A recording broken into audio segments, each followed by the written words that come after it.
Adversity is a gift. We're better off today because of what we've gone through in the last 18 months. The team is better off. They're better managers. Would not be what they are today without having gone through that. Welcome to the Winners Find a Way show. I am your host, Trent Clark, CEO of Leadershipity, and this is episode 18 with Stephen Lombrado III. Lean in on people. Steve III is the son of the founder of the Gibson Group. They have 7 of the top 100 restaurants and the number 2 restaurant in America, with the Boathouse in Orlando, Florida, and the Gibson flagship at number 6 in Chicago, Illinois. Steve is a former graduate of Georgetown University and a college baseball player, a lawyer, a founder of a wine distribution company, and now a chairman, legal counsel, and director over at the Gibson Group. Steve has been through a tough time with the pandemic and learned tons. Join us as we discuss how if there's no risk, there's no reward. The over-communication factor, vision, leaning in on people, team is like a family, and adversity is a gift. Join us for part 1 of 2 on the Winners Find a Way show, episode 18. Hi, this is Trent Clark, CEO of Leadershipity, and welcome to the Winners Find a Way show. I'm welcoming my guest today, Stephen Lombrado. Stephen, say hello. Hi, guys. We're going to just call you Steve. There you go. There you go. All right. So I am the CEO of Leadershipity, serial entrepreneur, international speaker, entrepreneur organization member, 3-time MLB World Series coach, and Stephen Lombrado is no joke right here, man. I'm super excited to talk about you, the chairman of the Gibson's Restaurant Group. Well, thanks for having me. Excited to be here. Me too. Let's get into the show. If you're joining us for the first time in the Winners Find a Way, if you have ever faced stiff adversity, you feel like the losses are mounting, you're challenged, and there has been no challenges like this year with COVID and everything else, as we're going to get into, you came to the right place. Whether you were already an entrepreneur, athlete, business leader, or just looking to start your journey today to being elite, this is the perfect podcast for you. So I'm glad you're with us. Steve, I want to talk a little bit about you. Before I do, tell them where they can find you, Steve, online, as far as LinkedIn. Where can we find you if they're looking for you? Yeah, Stephen Lombrado, Stephen, on LinkedIn. That's actually the only social media I use. So that's impressive, right? Because I know the Gibson Group is everywhere, right? Like, yes, the restaurants have Instagram, Facebook. We've got presence everywhere. But no, myself, I tend to not use it very often. Very good. So this is a conversation I've been looking forward to for a while, just because, and I think our audience is too. In the fact that, Steve, I really haven't talked to anybody who's been on the front line of a year of just quiet, like, hey, let's flip a coin, anything goes. I'm not sure what's going to happen. Heads we open, tails we don't. I mean, like, it's so challenged. It's got to be crazy in the restaurant business, and the impact of the rules, your staff. This is going to be interesting. I want a few highlights I jotted down about you as I introduce Steve Lombrado III. Yep. Your father is your father the founder of the Gibson Group? Yes. Yep. Okay, good. And your grandfather, where'd you grow up at? In Chicago? Grew up in Park Ridge, just outside of Chicago. My grandfather was, first generation Italian American, and he was a cop for the post office, a postal inspector. Yeah, that's awesome. And so your son, the second, or your father, the second, or junior, and did they call him junior? Yep. Or is he always the second? Okay. They don't. He's Big Steve because Big Steve. All right. Yeah. So Big Steve is, the founder. He decides, hey, I'm going to open up a restaurant, Dad. Like, I'm taking a risk, right? And man, how this paid off. I mean, I am, it's amazing. I can't get over the stat of 7 independent restaurants in the top 100 in the country. Like, and by the way, 3 in the top 20, right? With the Boathouse, Gibson's Original, like the flagship on Rush.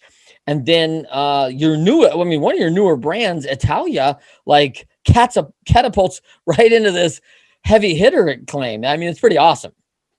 Yeah, thank you. Yeah, we know how to do big volume well. Yes. Not sure we know how to do small volume very well. Yeah, that's pretty good. Cortino, Hugo's Hugo's Frog Bar. You've got a number. It's incredible, some of the brands, and they're well known. They're well known on my circuit, because in Major League Baseball, I knew about your restaurants before I knew you, right? And you and I go Yeah. back, I think about 10, 12 years, right? 10, 12 years. Yeah. Yeah, when we were both entrepreneur organization members in Chicago. Steve owned a wine import business that was significant. Meanwhile, while you're an attorney for one of the biggest law firms in Chicago, right? Yeah. So Yeah. you know how to That stay was, busy. Is that what you're saying? You're trying to stay That was busy? a fun night job. Yeah, fun night job. Yeah. Yeah. So we were both in EO. That's where we first met. And back then, I was regularly in Gibson's for the EO board meeting. So that was awesome. But I was regularly in Gibson's since now. Let's go back to the, late 90s, early 2000s when we come into play in Chicago, and like Gibson's was our staple. Like you gotta go out and have a good meal while you're in Chicago. So that's how I knew Gibson's. And in my story this morning. Well, by the way, our staff was very well trained to take care of all the opposing teams and keep offering them free drinks, whatever it took to try and give the home team an advantage. Yes, I'm sure the White Sox and Cubs, they should be sending you guys all sorts of cool gifts for that, because I do think those records at home should have been a lot better for Chicago, Right. for sure. Yeah, I would laugh because I recall having conversations with staff and team members about how, hey, Chicago, and I'll rest when we get to Minnesota or Cleveland, like your next stop on the on the tour, right? So now here's a fact. You went to Georgetown, played a little ball there, and Yep. You went to law school. Where did you go to law school? Also Georgetown. Oh, also at Georgetown. Okay, so undergrad and law Double school there. Yep. Okay. And so, wow, you've been busy. I love this. While still in college, Steve founded a television production company, East Coast Sports Video Production. You produced a television show, with Bobby Bowden, Peyton Manning. You interviewed Lou Holtz. Tell me a little bit about that. So it came out of a class in college. One of the kids I partnered with, he was a video, a big AV geek in the positive sense of that word. And, we just figured out we could get access to both the equipment, the studios, all of the editing machines. And I was shocked when we did this college football show that it was so easy to get access to these people. You just said, hey, we've got this show. You'd call it the sports information department. And, pretty soon you had an interview. It was like, I was shocked at how easy it was to do. The hard part was selling advertising for it. And to be very frank, we didn't make money. So right. We pulled off a season worth of shows and probably lost a few $1,000. But at the same time, it was a great experience. The network we were on we were on the patchwork of networks that existed around the country that became Fox Sports, right around that time. And so when that happened, we got bounced, but it was a fantastic experience. Yeah, it sounds amazing, right? It just sounds amazing. And as I'm thinking through that, it just when I keep hearing of I feel like you're like the original ESPN guy. It was just starting, and you probably could have made a run in a network, right? Well, how about this? We had as our sort of on-site interviewing reporter, she was going to join us, was Melissa Stark. She got hired by ESPN about 2 weeks after we did our pilot. Yeah, I remember Melissa Stark well. She's had a long career in the business. I mean, she's been great. Yeah. Let's talk a little bit about here's a fun fact about Steve Lombardo that I love. And most people don't know this about you, that you were the bat boy for the longest game in Major League Baseball history. Tell us a little bit about that. So it was one of those honorary positions where, you win a raffle at some event or whatnot, and you get to go for one game, right? And you just sit on the side, and there's a real bat boy who does everything. It was the White Sox versus the Brewers in 1984, and it was Tom Seaver was pitching for the White Sox that year. The game went, I think like 22 innings, but it went from a time standpoint, went 7+ hours. It went to the major league curfew, and then started over the next day. And I didn't get to go back the next day, but that evening, it got so late and everyone was so tired. What was an honorary position became a real position because they were just like, just go out there. And so I was out there on the field as a 9-year-old running around, and it was fun, a lot of fun. And one of the reasons Gibson's really took off back when we first opened was the Bolts used to come in after their home games during their championship run. The restaurant opened in '89, and the Bulls' run went from '91 through '98, and they got it in their head as almost superstition that they would come into the restaurant after each home game. And so they would have tables all around the restaurant. They would come in around 11, 12 p.m.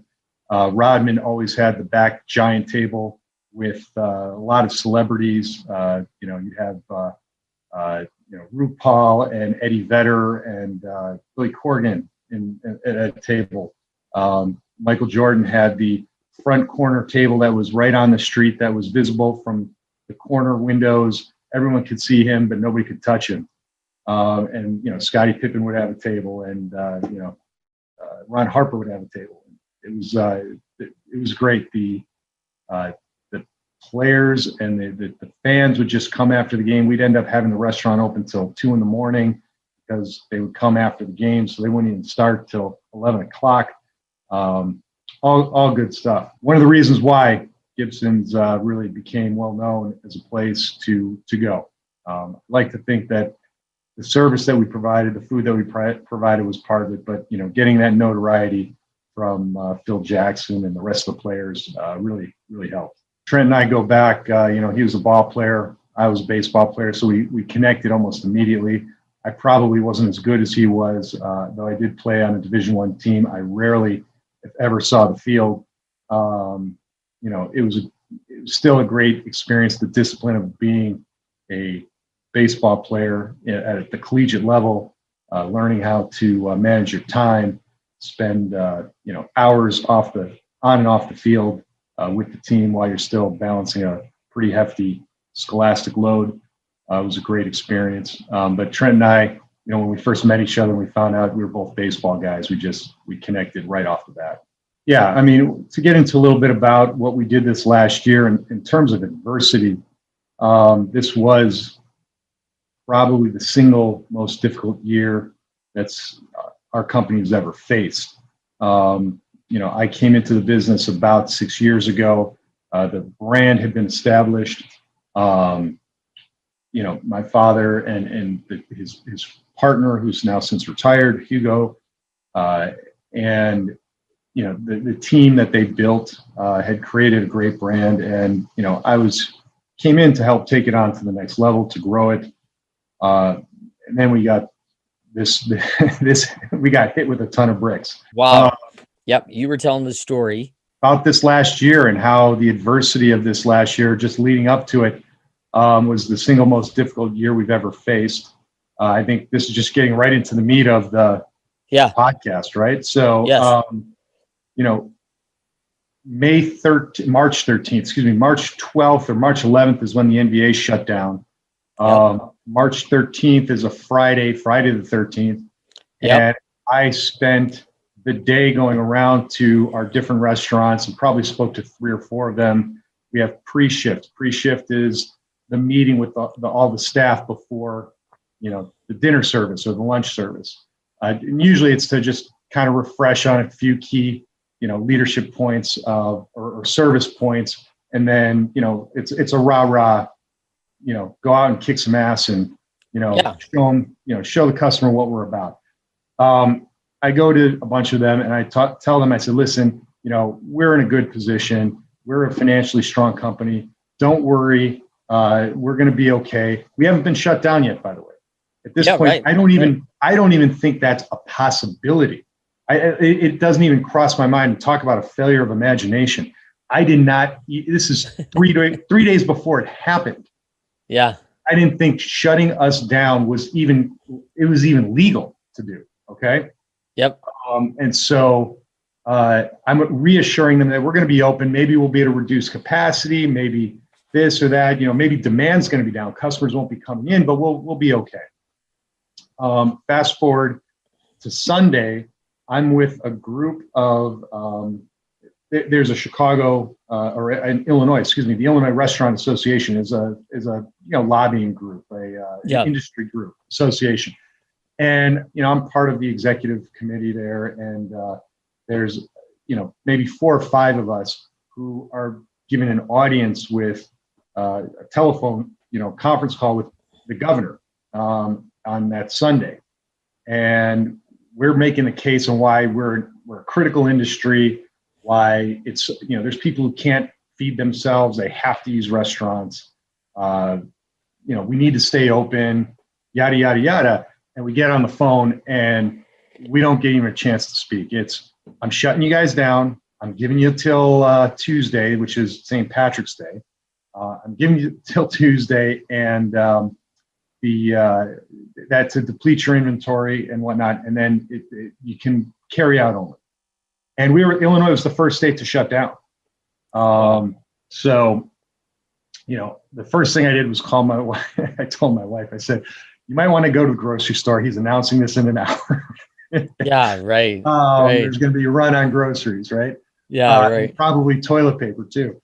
And Yeah. so, and then had to tell our people, we recorded an announcement to the company because of COVID, because we're so widespread. We had 2,200 employees going into this, and explained to them, yes, we're going to have to lay people off. We laid off like 90% of our people. Mm-hmm. Hardest conversation I ever had to have, even though it was recorded, like this, like what we're doing now. Yeah. And, afterwards I was just depleted. I mean, it was like I had gone 15 rounds with the champ and just gotten my ass kicked in. I just can't describe how awful that was. We paid our people for 2 weeks, and, I had already gotten some advanced knowledge about the payroll protection program.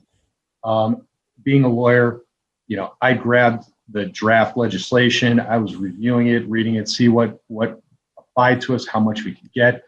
I started telling my bankers about the program. And in fact, the banker, my relationship guys had no idea about it, and started telling them about it. You got to get involved in this. This is what's going to happen.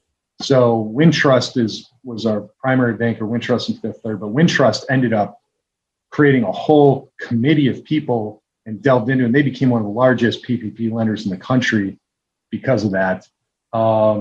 They did a phenomenal job. Fifth Third did as well. But when the time came to apply, I was at the front of the line. And it was one of those where I did have reservations or doubts about taking government money. It's really against my ethos, but I came to the conclusion that the government shut us down, and I had 2,200 people whose livelihoods, not livelihoods, their families, their rent checks, their food bills were dependent on this. So when it did come time to apply, I was at the front of the line. I left nothing to chance. They opened up the portal. I had my stuff in like, do you remember trying to get concert tickets as a kid, where you hit the phone and hang up, redial, pick up again, pick up, redial, and then wait for the busy signal and do it again and wait. Well, so 20 minutes before the portal opened, I did that with the web, just refreshing my page. Yeah. It opened 7 minutes before the time. I got all my stuff in before, so we got money. We brought everyone back, except we couldn't get everyone back. This is funny. Yeah. Go ahead. I think that's a big deal. Like, as you talk about getting ahead of it and like the law background coming into seeing it, like seeing what's possible and what's available. I always like to tell leaders, and a lot of people don't get this. When you own a business, you make decisions for every person, because this is their livelihood, right? This is what supports their family. This is what puts food on the table. So and I was going to ask you, how many employees? So you talk about 2,200. That's a decision for 8,800 folks, right? Yeah. Kids that got, you got tuition payments, you got, the school, you got grades, you got clothes, you got everything comes into this, and gas for the car to get them where they need to be, and a bus pass and everything else. I mean, everything is centered around our occupation and what it is. So all of a sudden, that decision's huge. So you are amped up, ready to provide for your people. I love that. The concert ticket. I totally appreciate that, because I can totally remember that moment. I can just see you on your computer refreshing. So what tell me about Big Steve. I mean, he's been through some things, right? Like when we talk about leaders. So here's the other So here's the other interesting thing. So he's at the time he's 77 years old. He has not retired, still hasn't retired. He's the driving force behind this company, created it 30 something years ago, has been in the restaurant and bar business for over 50 years, knows the restaurant hospitality business as good as anybody in the United States. I would put him in one of the top 5 operators, up there with like the Danny Myers of the world. I mean, he knows his business. He knows what customers want. So, another funny aside. So March 13th, I give all these pre-shifts. I'm at all the restaurants. I don't get home till late. I get home at like 11:30. And I text a close friend of mine who I grew up with, who at that point in time is the Secretary of the Army of the United States. Okay. Wow. Okay. So I text him and I say, I had a hell of a day. I can't imagine how yours must have been. Right. 1,000 times worse. So you want to talk a multiple of 4? He has 3 million people underneath him. Right. Okay. Right. Affecting 12 million. Right. Yes. And that's the reality of the deal. And affecting literally almost every corner of the globe. Right. Yeah. So, right. Much. I ask him. He says, "Oh, I text him. How was your day? Mine was brutal. I can't imagine how yours was." He goes, "I hope your parents are up at their vacation home." And I just picked up the phone and called him. I said, "Okay," because I had been reading a little bit about COVID. I tried to find as much, and I was getting some of the stuff out of China. I know you can't trust the stuff out of China necessarily, but okay, it's affecting older people. It doesn't seem to be affecting younger people. It doesn't seem to be affecting women. Yeah, the early words. Yeah, pregnant women, right? Yeah. So he goes through. I've had my guys, all my scientists and doctors in the Army have been working on this for the last 6 weeks. So kind of mid-January or late January. And he's like, if you're over 80 years old, it's a death sentence. He's like, you got to get your father up to the lake house now. And he said, tell him again, we've been trying to convince him to go for the last week. We're like, it seems a little, and he's like, nah, whatever. He goes, tell your father, if he doesn't go, I'm sending an armed escort. Now, would he have really done that? And could he have done that? Right. He wouldn't have done that. Yeah. But it was the threat that got my father to do. So I texted my father that night, and I texted all my family members. Like, this is what's going on. You and mom need to leave like tomorrow morning. They lived in the city. I live in the north suburbs. So they have to drive by my house. I said, we'll buy a bunch of groceries, pack it up for you. You'll just come in, we'll load the car, and you'll go up there. So he's out of pocket during this he's there for 4 months, 5 months. So he is totally absent, and he's been the guy. And he's said, hey, you're here to replace me, but when I'm ready. And it's been letting go slowly over the years, and he's been letting go of certain responsibilities and things. But at the same time, he is just one of those, in a family business, he's one of those guys. He's not interested in retiring. That's not who he is, right? And you got other family members involved, right? Correct. Yeah, and it's like, hey, so now whether you liked it or not, this is now the fire drill to say, hey, succession is what we planned. Now it's in order whether we like it or not, right? Like it's happening, and now we got to go. And I think what other people may not know too is that this is 4 days before St. Patrick's Day, which in Chicago is a very different deal. Like St. Patrick's Day in Chicago is like everywhere else on steroids St. Patrick's Day, because it is, Green River, and it is, hundreds of thousands of people, maybe millions, sweep into downtown Chicago anytime around that holiday, both before the weekend and the weekend after, right? Like this is almost a week-long event. Right. So that's sad, and that's what the governor cited as the reason for the shutdown, was that everyone went out and partied like rock stars on the 15th, that Saturday or 14th, and he didn't trust the people to behave accordingly. So Amazing. I probably wouldn't either. yeah. So take that for what it's worth. So during this whole, not every, obviously it lasted a year and a half, but for the first 4 or 5 months, he was totally gone. Now available by phone, but it's just not the same thing. So yeah. So we get PPP money. Yeah. Okay? We try and bring everyone back. We get 90% of them. 10% have just disappeared. We were closed, or we didn't have them on the payroll for 2 weeks, and we lost 10% of our people because they went home to Mexico, or they went to go to their parents' house in Ohio or California. Yeah. Or take your pick, and we couldn't get them back. Take care of their loved ones. They're in a panic too, right? Like, I don't know, but I got to get my parents to safety or whatever it is. Exactly right. Exactly right.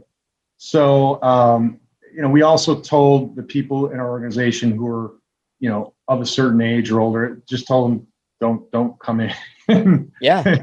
And some of them took it the wrong way initially. And they're like, I had one of our managers who has worked with my father for decades. And he said, "You don't want me here anymore." I said, "I want you here. I want you alive more." Yeah, and, that's right. There's legal risk in doing that. There was legal risk in doing that. And I didn't care. I did not care. I had another friend of mine who was a CEO who had one of his employees, two of his employees who died of COVID relatively early, in that March, April timeframe. And I was like, I'm not letting that happen. Yeah, not on my watch. Yeah. Yeah.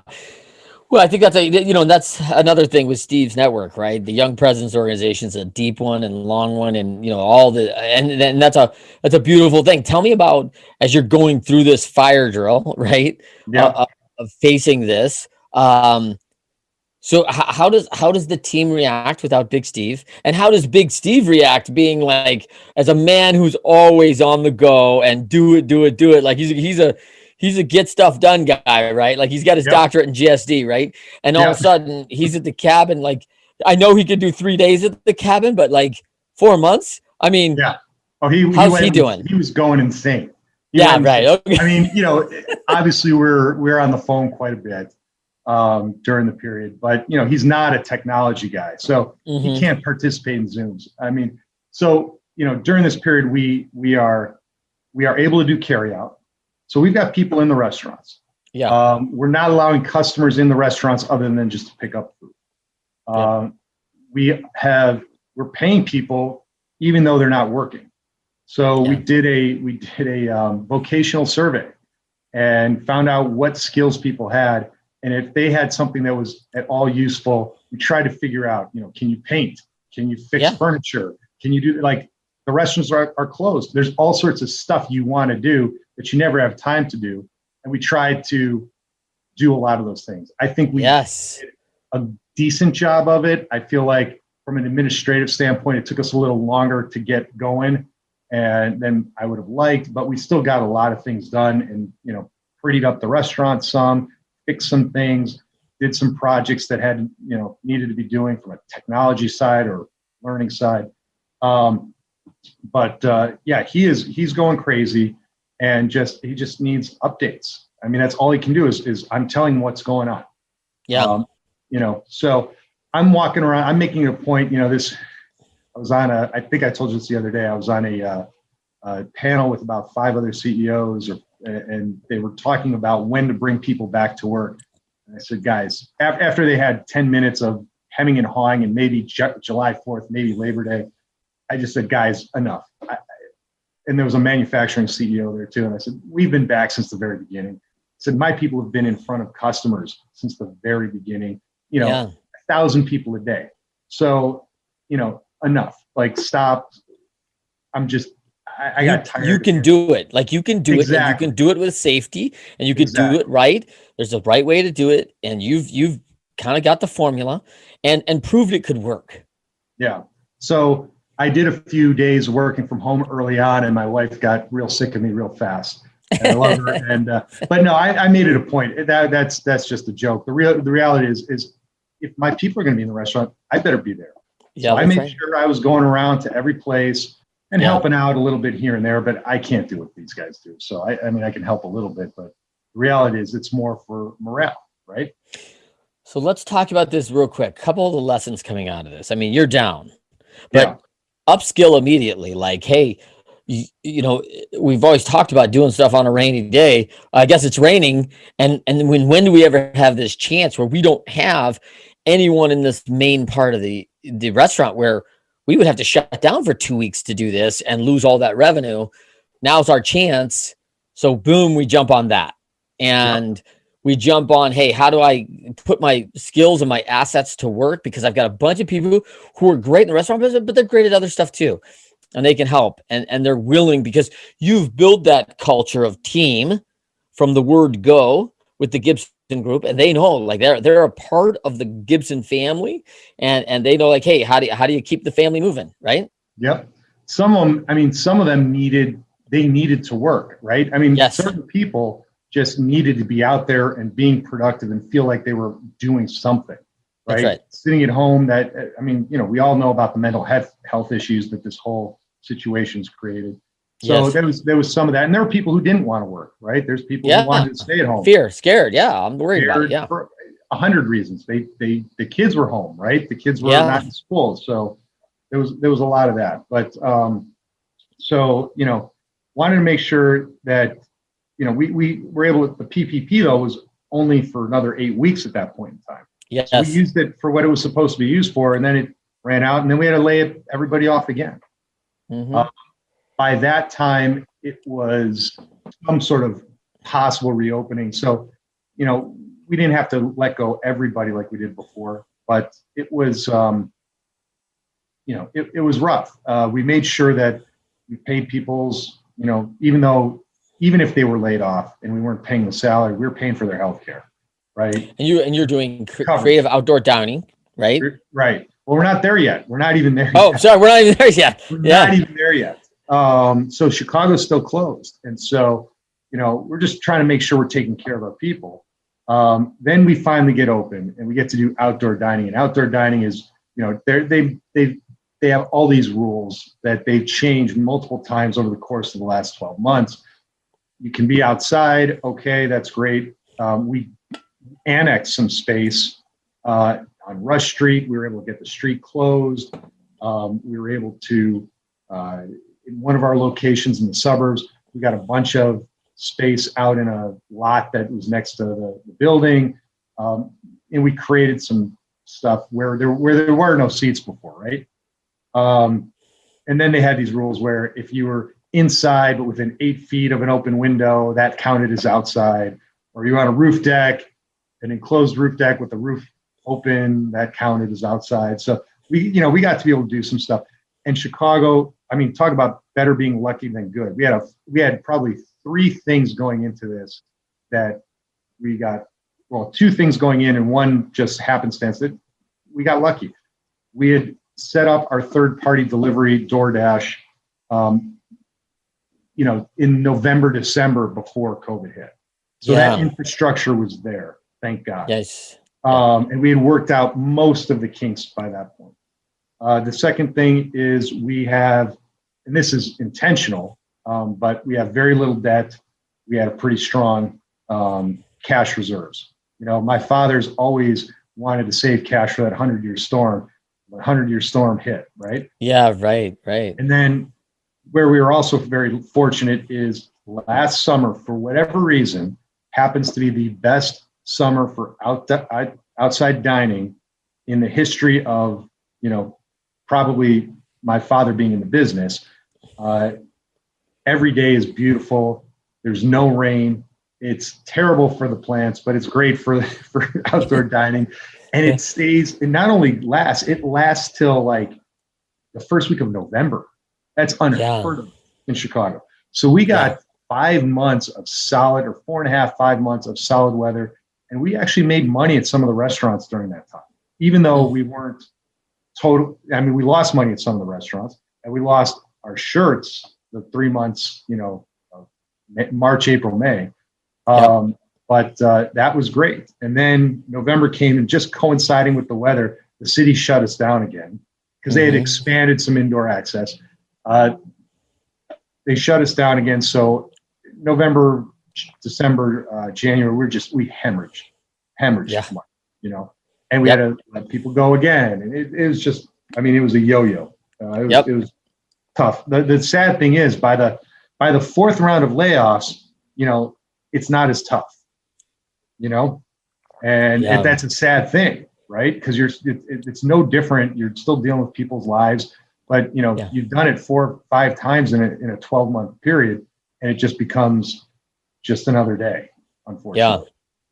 Well, and the challenge is that there's probably solace. I find solace. I don't want to speak out of school.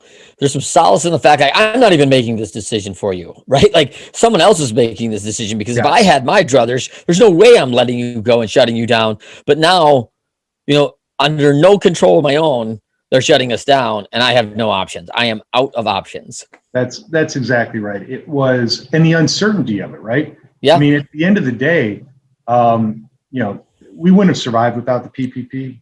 There's no chance. But if we knew that we were going to be where we are today, I feel like maybe we could have done a little more. But the uncertainty was, I say that, and that being said, I wanted to also say that, in addition to paying for people's health coverage, in addition to providing them meals that they could take home for them and their families, we did a lot. We created a relief fund for the employees.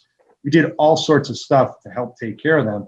But at some point, there's got to be a business for them to come back to. Yeah. Right? That's the reality, because if not, then now it's, instead of 50% of those 2,200 people are out of work, it's 100% of those 22 people are out of work. Thank you for joining us for another Winners Find a Way show. I am your host, Trent Clark. If you love this episode, share this episode with your friends, and follow us on whatever podcasting medium you're listening to. If you want more content from us, join us at leadershipity.com or the Leadershipity YouTube channel. You can find us on all the social media networks at either Trent M. Clark or Leadershipity. For our award-winning workshop, Win with Great Teams, you can find that page on LinkedIn, as well as our corporate page, Leadershipity. If you want to win more, it starts with you today. Say it with me now. I have what it takes.